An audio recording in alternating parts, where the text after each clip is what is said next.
একটা নিরিবিলি ছোট গ্রাম ছিল। সন্ধ্যা হয়ে গেলে এই গ্রামের মানুষজন যে যার ঘরে ঢুকে যেত।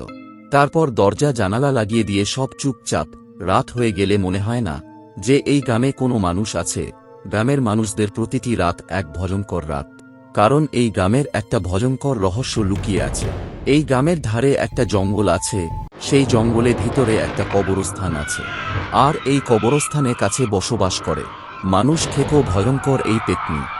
এই পেতনির সামনে যে পড়বে তার আর রেহাই নেই। রাত হলেই এই পেতনি মানুষ খুঁজতে বেরিয়ে পড়ে। ধীরে ধীরে হাঁটতে হাঁটতে চলে আসে এই গ্রাম। পেতনিটা সারা রাত ঘুরতে থাকে পুরো গ্রাম মানুষের খোঁজে। কাউকে না পেলে সে আবার ফিরে যায় নিজের বাসায়। আর এই ভয়ানক পেতনির জন্য গ্রামের মানুষজন ভয়ে রাতে বেরোতে পারে না। এই গ্রামে একদিন রাত্রে এক ঘটনা ঘটল। সবাই যখন ঘুমিয়ে গেছে, সৌভিক নামে একটা ছোট ছেলে দরজা দিয়ে উকি দিচ্ছে। কারণ সৌভিক সেই ভয়ানক জঙ্গলে যাবে, দেখবে কি এমন আছে এই জঙ্গলে। সে বাড়ি থেকে বেরিয়ে জঙ্গলের দিকে হাঁটতে শুরু করল। সেই গভীর জঙ্গলে সৌভিক এগোতে থাকে। জঙ্গলের গভীরে পৌঁছে গেছে সৌভিক। চারিদিকে নানা রকম ভয়ানক আওয়াজ। সেই পেতনি কবরস্থান থেকে জঙ্গলের রাস্তা দিয়ে গ্রাম যেতে থাকে। ওই পথেই আছে সৌভিক। পেতনিকে আসতে দেখে সৌভিক তো চমকে যায়।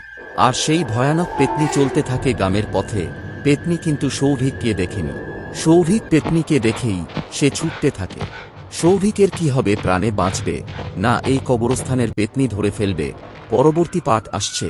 আমাদের চ্যানেলটিকে সাবস্ক্রাইব করে রাখুন।